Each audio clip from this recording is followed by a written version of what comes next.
hope everybody's doing well today.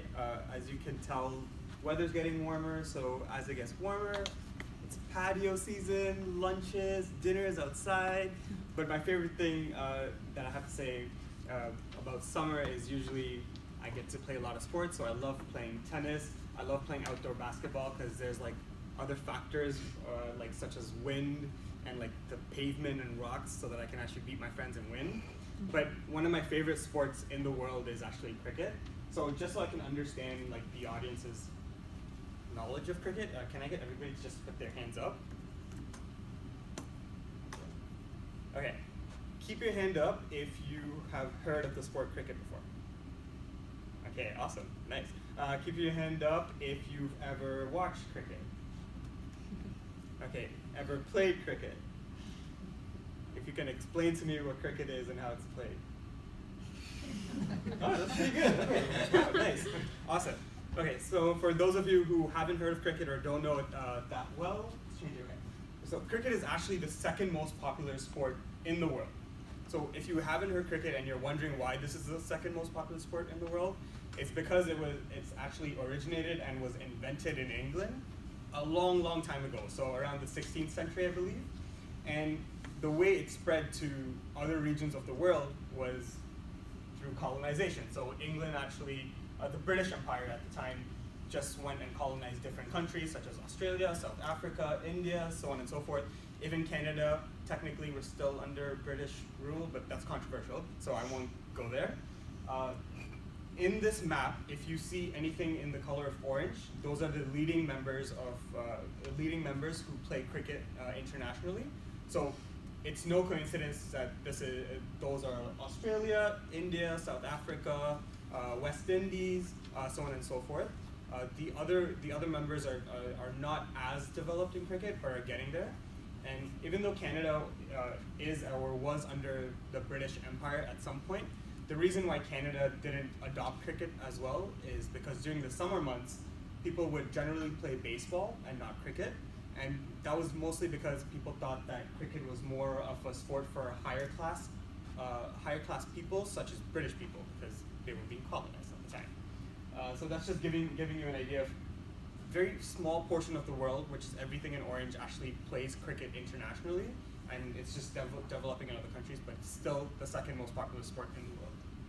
So the only way I can explain cricket to somebody or give you context as to how to play or watch cricket is by explaining what people use to play the game.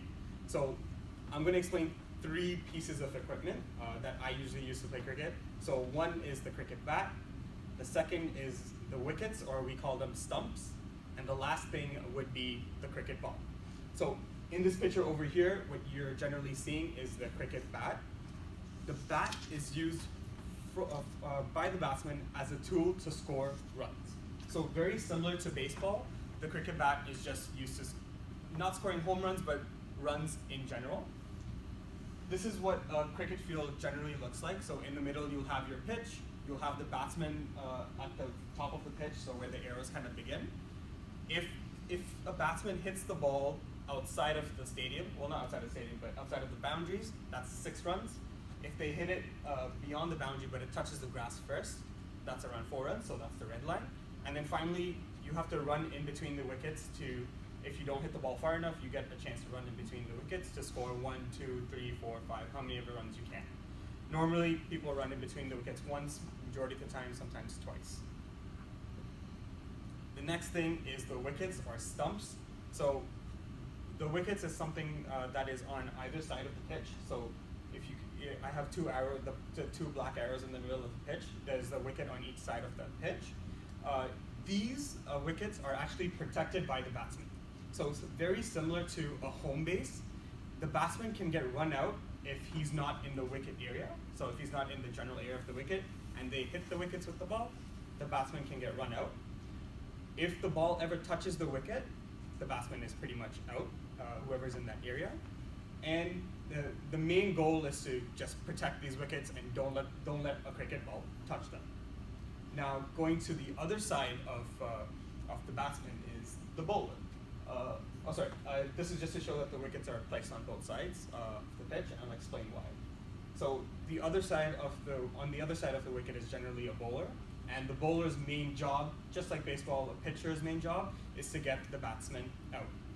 How they do this is they generally first try and hit the wickets, so they bowl towards the batsman and try and get the wickets. Or if the batsman hits the ball at a height, somebody can catch the ball, get the batsman out, very similar to baseball, and they can get run out, pretty much. So those are generally the three ways.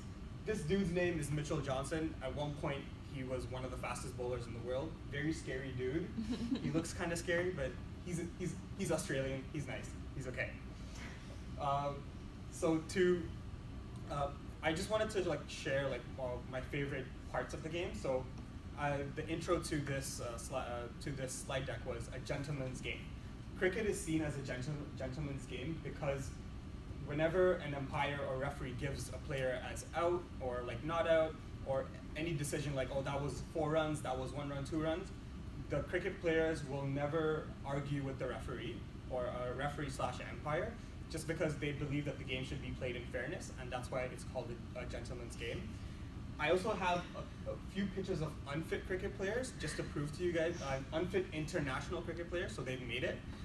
This is just to prove to you guys that you don't have to be physically strong to play cricket or athletic to play cricket.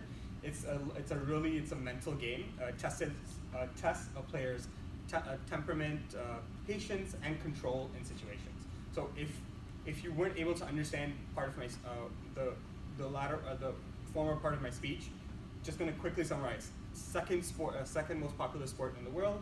You need a bat, cricket stumps, or something to represent stumps, or a ball to play cricket. And finally, you just have to be mentally strong, which anyone can train themselves to do. You don't always have to be physically strong. Thank you.